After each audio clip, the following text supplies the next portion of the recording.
ভীষণই সুন্দর, ভীষণই ইউনিক আজকে একটা কেকের ডেকোরেশন তোমাদের সাথে শেয়ার করব, যে থিমটা এর আগে আমি কখনো বানাইনি, এই প্রথমবার। আর আশা করব আজকের ভিডিওটা তোমাদের অবশ্যই ভালো লাগবে। হাই, আমি সুস্মিতা আর আমি থাকি চন্দ্রকোনা রোডে। তো আজকের কেকটা অর্ডার করেছিলেন একজন দিদি তার মেয়ের জন্মদিন উপলক্ষে। আর দিদি আমাকে বলেছিলেন যে থিমের উপর একটা কেক বানিয়ে দিতে হবে, ডিজাইনটা পুরোটাই তুমি তোমার মতন করে বানিও। তো যখন কোনো ক্লায়েন্ট পুরো ডিজাইনটাই আমার উপর ছেড়ে দেয়, তখন যে কতটা পরিমাণে আমি চাপে থাকি সেটা তোমাদেরকে বলে বোঝাতে পারবো না। তাও প্রত্যেকটা কেকের মতোই আমি চেষ্টা করেছি এই কেকটাতেও নিজের বেস্ট থেকে বেস্ট দেওয়ার। তো দেখতেই পাচ্ছ যে অরেঞ্জের সাথে ইয়েলো কালারের কম্বিনেশনটা কতটা সুন্দর লাগছে দেখতে। আর যেহেতু এই কেকটার অর্ডার আমি একদিন আগে পেয়েছিলাম, তাই রিল্যাক্সে কেকটা বানিয়েছি, কোনো তাড়াহুড়ো ছিল না। তো দুটো টায়ারকে ক্রাম কোটিং করে আইসিং করে নেওয়ার পর ফ্রিজে রেখে দিয়েছিলাম মোটামুটি 2 থেকে আড়াই ঘন্টার জন্য। তারপর এখানে আমি দুটো টিয়ারকে অ্যাসেম্বলিং করেছি। আর এই স্টেপটা ভীষণই রিস্কি একটা স্টেপ, এই স্টেপটা ভীষণই সাবধানতা অবলম্বন করে করতে হয়। এইটুকু ভুল হলে কিন্তু টিয়ারটা পড়ে যাওয়ার সম্ভাবনা থাকে। আর এই ধরনের ভুল প্রথম আমি তো বহু করেছি, আর মানুষ তো ভুল করতে করতেই শেখে, তাই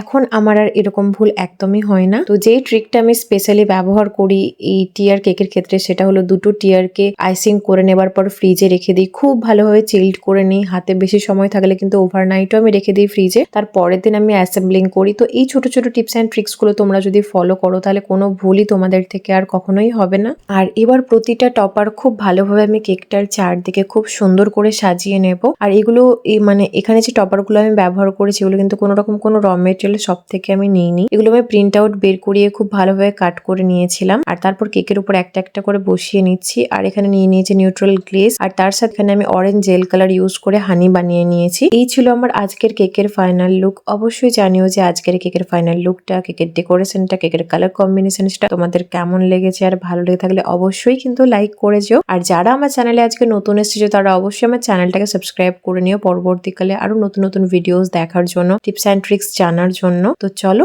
আজকের ভিডিওটা এই পর্যন্তই, দেখা হচ্ছে নেক্সট ভিডিওতে। Bye bye.